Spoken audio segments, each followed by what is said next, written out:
Arizona Territory, 1865. The sun hung low on the horizon, casting long shadows across the barren landscape. Jack Morgan tracked a wolf through the rocky terrain of his property, following faint paw prints in the dust. The beast had killed two of his calves in the past week, and he couldn't afford to lose any more. 15 years after the war, he still moved with the precision of a cavalry officer, methodical, patient, and deadly when necessary. At 43, his face weathered by sun and hardship, Jack retained the sharp eyes and steady hands that had made him the finest marksman in the Union Army. His Springfield Model 1861 rifle rested comfortably against his shoulder as he surveyed the valley below. Movement caught his eye, not the wolf he'd been tracking, but human figures. Three riders circling an overturned wagon on the old trading road. Bodies lay scattered on the ground. Through his scope, Jack could see the men picking through the remains, searching for valuables. "Vultures," he muttered. Jack steadied his breathing, calculating distance and wind. 300 yards. He aligned the sights on the first man, adjusted for the breeze, and squeezed the trigger. The rifle's report echoed across the valley. The bandit dropped without knowing what hit him. The remaining two scrambled for cover, drawing weapons and scanning the ridgeline. Jack worked the bolt, chambered another round. The second shot found its mark, a clean hit through the chest. The third bandit was smarter, keeping low behind the wagon. Jack waited. Patience had saved his life more times than speed. Finally, the man made his mistake, exposing himself for just a second. It was enough. Jack's third shot struck true. 3 shots, 3 men, he whispered to himself. At least I haven't lost my touch. Approaching the massacre site cautiously, rifle ready, Jack examined the bodies. Men, women, all shot or stabbed with brutal efficiency. Not the work of Apache raiders, despite the scattered arrows meant to suggest otherwise. He'd seen this strategy before, during and after the war. Bandits using old hatreds as cover for their crimes. A trail of blood led away from the wagons. Someone had crawled from the carnage. Jack followed the crimson path until he found her. A woman in a torn blue dress, auburn hair falling loose around her shoulders. She lay in a dry creek bed, breathing shallowly, a bullet wound in her shoulder staining her dress deep red. As Jack approached, the woman's eyes fluttered open.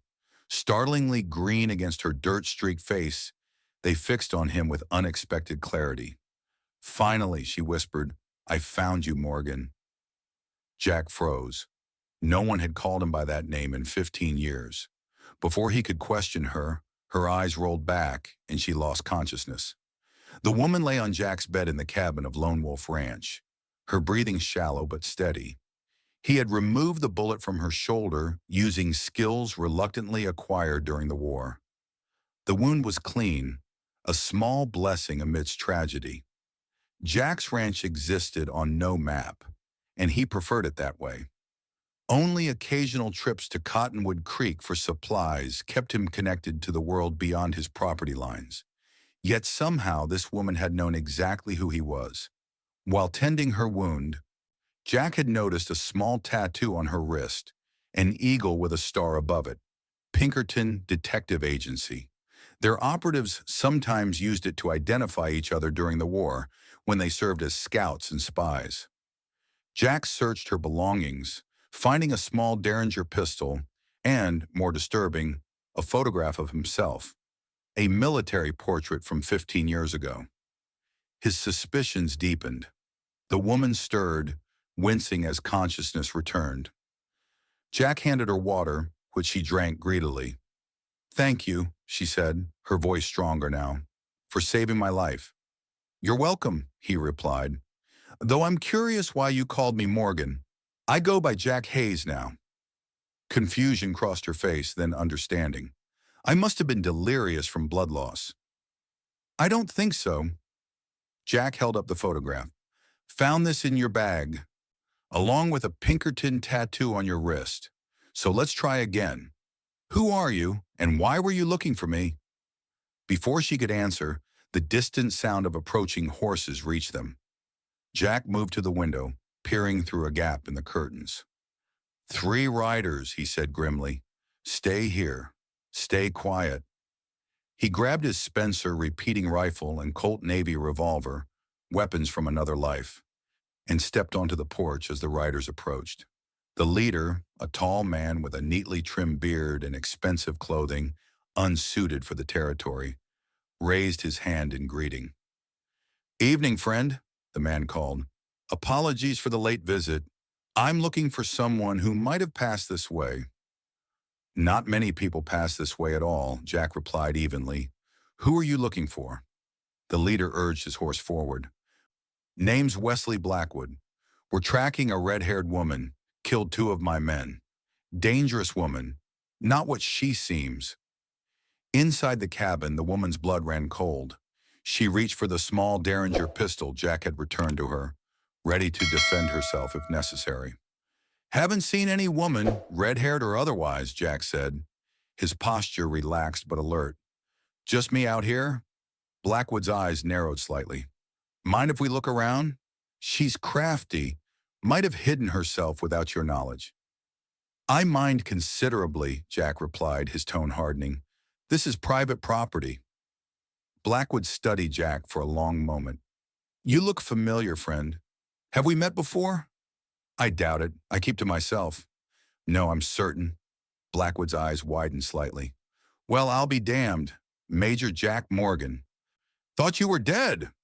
Jack's grip tightened on his rifle. You have me at a disadvantage. Lieutenant Wesley Blackwood, 2nd Colorado Cavalry. I served under you at Glorieta Pass. Blackwood's smile turned predatory. Small world, Major. It's just haze now, Jack said flatly. And as I said, there's no woman here. Blackwood glanced at his companions, then back to Jack. Of course, Major. We won't impose further. If you do see a red-haired woman, I'd appreciate if you'd send word to Silver Creek. She's wanted for murder. I'll keep that in mind. Jack remained on the porch, rifle ready, as the 3 men rode away. Only when they disappeared over the ridge did he return inside. You're safe for now, he told the woman.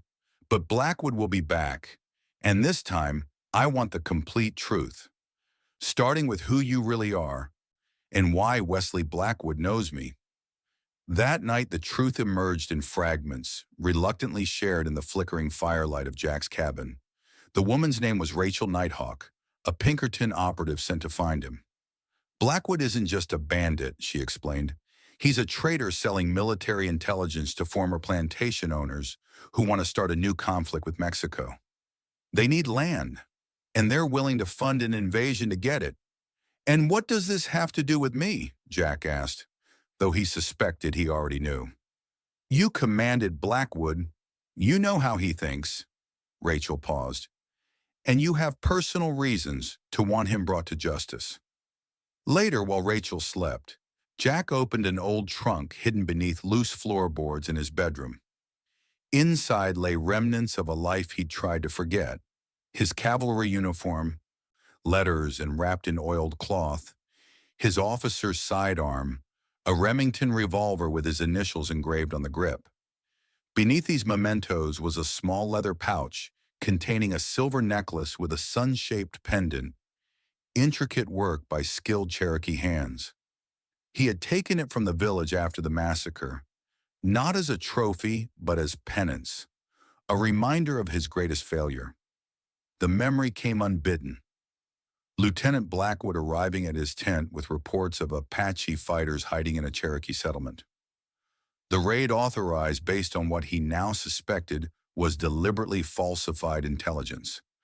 The horror of discovering too late that there were no warriors, only women, children, and old men. What are you doing with that? Jack turned to find Rachel standing in the doorway, her eyes fixed on the silver pendant. Where did you get that necklace? She demanded. Jack told her everything.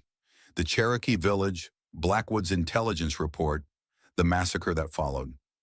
I filed a report questioning the intelligence, he finished. It mysteriously disappeared. A month later, I resigned my commission and disappeared. Been here ever since. Rachel approached slowly, her face solemn in the lamplight. I've been following your career since the war, she said quietly. I know about the Cherokee village. I know what happened there. What do you know about it? Jack's voice was barely above a whisper. I know because I've made it my business to know, Rachel said. My full name is Rachel Nighthawk. My father was a professor at Harvard. My mother was Cherokee. Understanding dawned on Jack's face. The village. My mother had family there, Rachel confirmed. For years, I built a case against you. I was convinced you were a war criminal who had escaped justice. What changed your mind? Research, interviews with other officers. I found your original report questioning the intelligence, the one that disappeared. Her eyes met his. I realized you were another victim of Blackwood's manipulations. Used as a weapon just as surely as the rifle in his hands. Jack handed her the silver necklace. This belonged to a woman in the village. I took it to remember, to never forget what happened because of my order. Rachel accepted the necklace, her hands trembling slightly. This was my aunt's, she whispered, fastening it around her neck. Their moment of connection was shattered by the distant sound of galloping horses. Blackwood, Jack said, moving quickly to the window, and he's brought more men.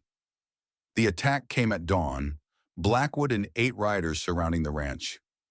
Jack had spent the night preparing, positioning ammunition caches, and planning escape routes. When I give the signal, head for the tunnel under the root cellar, Jack told Rachel, checking his weapons one final time. The first shot came as the sun crested the eastern ridge, a rifle round splintering the window frame. Jack returned fire, dropping one of Blackwood's men with a clean shot to the chest. Now! Jack shouted to Rachel as he laid down covering fire. They retreated through the cabin, bullets splintering wood around them. In the pantry, Jack pulled back a rug, revealing a trap door. The tunnel beneath, dug during Jack's first paranoid years at the ranch, led to a small cave behind the property. By the time they emerged a quarter-mile away, smoke was rising from the cabin. Blackwood's men had set it ablaze. Everything I own was in there, Jack said flatly, watching 15 years of solitary life go up in flames. I'm sorry, Rachel offered. Don't be. It's just wood and belongings. Jack checked his ammunition. But Blackwood has made this personal now. Cottonwood Creek was a dusty collection of buildings surrounding a small trading post. Jack and Rachel entered separately, he through the livery stable, she through the general store. They needed supplies and information. In the saloon, Jack encountered a man who introduced himself as Thomas Grant, a federal marshal tracking Blackwood's operations. Been watching him for months, Grant explained in hushed tones. He's planning to sell military documents detailing troop positions, fort defenses, and supply routes. With that information, these Southern investors could coordinate attacks that would force American military response. And you need my help because I know Blackwood, Jack concluded. Precisely. I have 2 deputies waiting in Silver Creek. Together, we can catch him in the act. Jack studied Grant carefully. Something about the Marshall story felt too convenient, too perfectly timed. But with Rachel's life at stake and a potential war on the horizon, he couldn't afford to dismiss the man's offer of help. I'll work with you, Jack agreed. But we do this my way. Their journey to Silver Creek was cut short in a narrow canyon where bullets rained down from the ridges above. Jack pushed Rachel behind a boulder as the air filled with the crack of rifle fire. Stay low, he shouted, returning fire with the Spencer. Grant took a bullet in the arm but kept shooting. Between the 3 of them, they managed to drive off the attackers, killing 2 and forcing the rest to retreat. Blackwood's men, Grant said, binding his wounded arm. They must have followed us from Cottonwood. Jack examined one of the dead attackers, noting details that didn't match Blackwood's usual men. Maybe, he said non-committally. Best we split up from here. Rachel and I will continue to Silver Creek. You circle around. Meet us there tomorrow. After Grant departed, Rachel voiced the suspicion growing in both their minds. You don't trust him. Too many coincidences, Jack replied. And if Blackwood recognized me, he might have recognized Grant as well. Yet he said nothing about a marshal tracking him. Silver Creek bustled with the controlled chaos of a mining boom town, where law and order were commodities to be purchased rather than rights to be expected. Saloons and brothels did business alongside the assayer's office and general store, all operating under Blackwood's protection. Jack established himself as David Carter, a professional gambler from Chicago, taking a room at the Silver Palace Hotel. Rachel became Rose Wilson, a singer at the Golden Eagle Saloon, Blackwood's primary establishment. Through Billy, a young bootblack they hired as a messenger, they exchanged information. Blackwood was hosting Southern gentlemen in private rooms above the Golden Eagle. The document exchange was scheduled for midnight the following day at an abandoned church north of town. Jack joined a high-stakes poker game with William Harrison, a wealthy Southerner whose aristocratic manners barely concealed a ruthless ambition. As cards were dealt and whiskey poured, Jack gathered intelligence while maintaining his cover. Meanwhile, Rachel performed nightly at the saloon, her clear soprano drawing appreciative crowds while she observed Blackwood's operations. During breaks between songs, she charmed information from other girls working the floor. Their carefully constructed plan unraveled when Rachel, searching Blackwood's office for evidence, was discovered by Thomas Grant. You've caused enough trouble, Miss Nighthawk, Grant said, his gun trained on her heart. Blackwood's been paying me for years. Did you really think a federal marshal could afford a ranch on government wages? Rachel's hand moved toward her concealed derringer. You won't get away with this. I already have, Grant smiled. Blackwood knows you're here. He recognized Carter as Morgan immediately. The only question now is how much pain you'll suffer before the end. With a desperate move, Rachel kicked a lamp at Grant. It shattered, spilling oil that ignited instantly. In the confusion, she escaped through the window, making her way across rooftops to warn Jack. Grant betrayed us, Rachel gasped, having slipped into Jack's hotel room. He works for Blackwood. They know who we are. Jack was already packing his few belongings. I suspected as much. We need to move. Now. They fled the hotel moments before Blackwood's men arrived, escaping through the stables and taking refuge in an abandoned mine shaft east of town. We can't stop the exchange by force, Jack said, calculating the odds. Too many of them. Too few of us. Then we create division, Rachel suggested. Make Blackwood and Harrison suspicious of each other. Through careful manipulation, a forged note here, a whispered rumor there, they planted seeds of distrust. Meanwhile, Jack gathered blasting powder from the abandoned mine, creating small charges to use as distractions. As midnight approached, they positioned themselves near the old church. Jack climbed the bell tower with his rifle, while Rachel concealed herself among gravestones, ready to move when chaos erupted. Blackwood arrived first, accompanied by 7 armed men. Harrison followed minutes later with 4 associates, all well-dressed despite the late hour. Grant watched from a distance, alone and wary. Inside the church, illuminated by lantern light, Blackwood placed a leather document case on a broken altar rail. As agreed, he told Harrison, complete documentation of military positions along the border. Harrison reached for the case but hesitated. I've heard rumors about another buyer offering a higher price. Blackwood's eyes narrowed. Curious. I've heard whispers about your plans after our transaction is complete. Something about final settlements for all involved parties. Understanding dawned simultaneously. We've been manipulated, Harrison said. Morgan, Blackwood snarled. He's here. Jack triggered the first charge, placed strategically outside the church. The explosion sent Blackwood's men scrambling for cover, many firing blindly at Harrison's group, assuming betrayal. Using the confusion, Jack descended from the tower on a rope he'd positioned earlier. Rachel slipped inside through a side window, making her way toward the document case. "Hayes!" Blackwood shouted, spotting Jack. "I should have killed you years ago." "You'll get your chance now," Jack replied, his voice carrying across the chaotic scene. Grant burst through the door, gun drawn. "Nobody moves. Those documents are mine." In the three-way standoff that followed, Grant revealed his true allegiance, not to Blackwood or the law, but to Northern industrialists determined to prevent Southern expansion. Blackwood fired first, shooting Grant in the chest. The marshal collapsed, returning fire as he fell. His bullet struck Harrison in the shoulder, spinning the Southerner around. Jack and Blackwood faced each other across the church floor. Years of hatred crystallized in their eyes. "You sent those Cherokee to their deaths to test my loyalty," Jack said, his voice deadly quiet. "They were just Indians," Blackwood sneered. "What did it matter? You've always been too soft, Morgan." They fired simultaneously. Jack felt the burn as Blackwood's bullet grazed his side. His own shot struck truer, catching Blackwood square in the chest.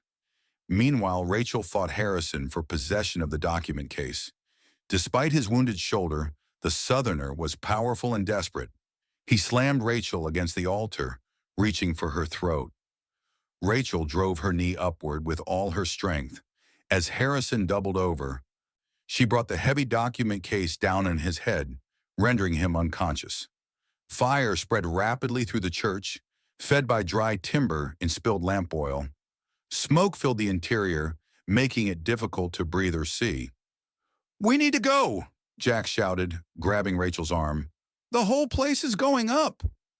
They staggered toward the exit as the bell tower collapsed behind them, burying Blackwood's body beneath tons of burning debris. Outside, Harrison's remaining men fled into the night, abandoning their employer to his fate. Jack and Rachel watched from a safe distance as the church burned, consuming evidence of conspiracy and treason in its cleansing fire. The silver necklace gleamed at Rachel's throat, reflecting the inferno.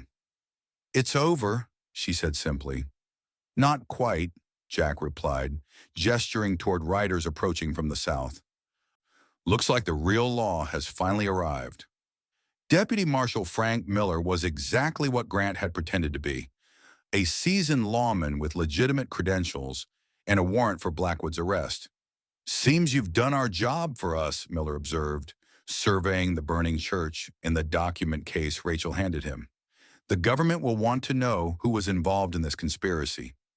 "The names are all in there," Rachel said. "Southern investors, Northern profiteers, all willing to risk war for profit." As dawn broke over the eastern horizon, Jack and Rachel stood alone at the edge of town, their mission complete, but the future uncertain. "What will you do now?" Rachel asked. Jack looked toward the distant mountains where his burned ranch lay. "Rebuild, I suppose. A man needs his own land." "A ranch that size," Rachel observed, "might need more than one person to run it properly." Jack raised an eyebrow. "I'm not easy to live with, Miss Nighthawk." "Neither am I," she replied, touching the silver pendant at her throat. "Perhaps that's something we have in common." As they rode away from Silver Creek, Jack felt the weight of 15 years of guilt beginning to lift. Not gone entirely, such burdens never truly vanish, but lighter somehow. Bearable. The Cherokee necklace caught the first rays of morning light as they headed toward an uncertain future. Two damaged souls who had found, if not redemption, then at least the possibility of it. Behind them, the ashes of Blackwood's ambition cooled in the desert air. Ahead lay a new chapter neither had expected to write.